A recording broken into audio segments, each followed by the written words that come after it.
Hello everyone, welcome to banking Hatke. आज के इस वीडियो में हम लोग एक 3 रो बेस्ड पजल सॉल्व करने वाले हैं। इस टाइप का क्वेश्चन जो है वो IBPS PO और IBPS RRB PO प्री के लिए बहुत ही इम्पॉर्टेंट है। तो फिर हम लोग देखेंगे कैसे इस टाइप के पजल्स को हम जल्द से जल्द सॉल्व कर सकते हैं। तो शुरू करते हैं आज के इस वीडियो को। जो हमारा क्वेश्चन है वो दिया है कि 12 लोग हैं ए से लेकर एल तक, जो कि 3 डिफरेंट रोज में बैठ रहे हैं। इसका मतलब एक एक रो में 4 करके लोग आएंगे। Row 1 is in front of row 2 and row 2 is in front of row 3। इसका मतलब सबसे पहले रो 1 आएगा, उसके बाद रो 2 एंड उसके बाद रो 3 आएगा। The people in first row are dancer, middle row are singers and third row are painters। इसका मतलब जो पहले रो में आएगा एकदम फ्रंट में जो है वो लोग डांसर्स है, उसके बाद सिंगर्स, फिर पेंटर्स। तो देखते हैं कैसे इस कंडीशंस को हम बिठा सकते हैं। तो यहाँ पे मैंने 3 रो बना के रखा है। तो फिर मुझे क्या पता है कि जो पहला वाला एकदम फ्रंट में है वो है हमारा रो 1, उसके बाद रो 2 एंड उसके बाद रो 3।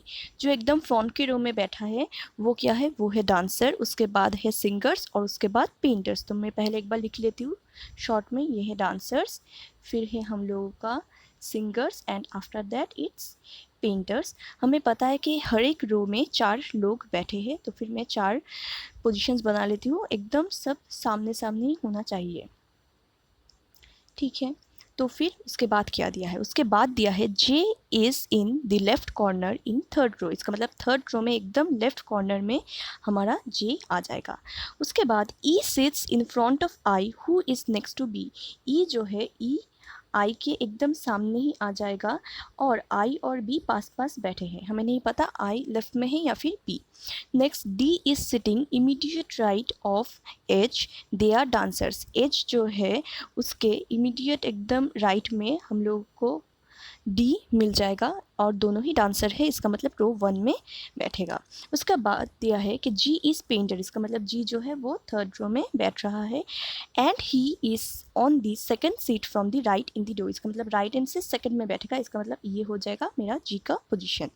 Next it is given L sits behind K, they sit on the right corners of their respective rows. इसका मतलब एल आएगा, एल के एल जो है एल के एकदम पीछे आएगा एंड दोनों राइट कॉर्नर्स में होंगे, या फिर ये दोनों फर्स्ट एंड सेकेंड रो में राइट कॉर्नर्स में होंगे, या फिर सेकेंड एंड थर्ड रो में राइट कॉर्नर्स में होंगे।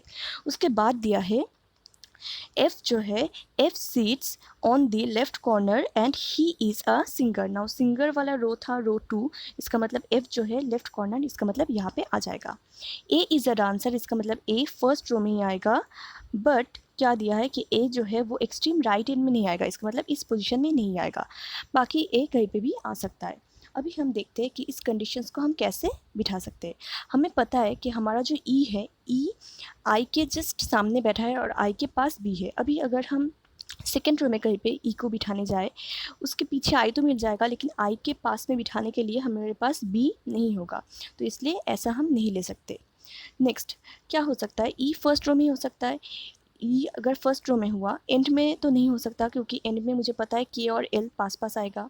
फिर लेफ्ट कॉर्नर में भी राइट एंड में नहीं हो सकता, लेफ्ट एंड में भी नहीं हो सकता। इसका मतलब मिडिल के 2 पोजीशंस में ही पॉसिबल है।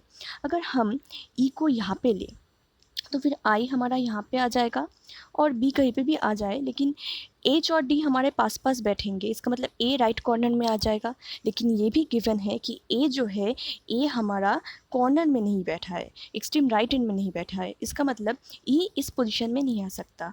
तो इसको हम एक बार इरेज कर देते हैं। तो फिर ई का पोजीशन क्या आ जाएगा, ई के लिए एक ही पोजीशन बच रहा है, वो है ये वाला। अगर ई यहाँ पे आ जाएगा, उसके एकदम पीछे हो जाएगा ये आई, आई के पास आ जाएगा हमारा बी।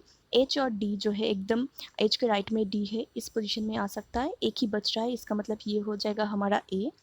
अगर हम देखें, हमें पता है के और एल दोनों ही, के एकदम पीछे जो है वो एल बैठा है और दोनों ही राइट कॉर्नर में बैठा है। इसका मतलब के यहाँ पे आएगा तो फिर एल यहाँ पे आ जाएगा, तो एक ही लोग बच रहा है अभी सी। इसका मतलब ये हो जाएगा सी। इसका मतलब ये है हमारा फाइनल अरेंजमेंट। तो ऐसे हम इस टाइप के पजल्स को कर सकते हैं, ताकि हम लोगों को जल्दी जल्दी हम लोग इसको सॉल्व कर सकते हैं।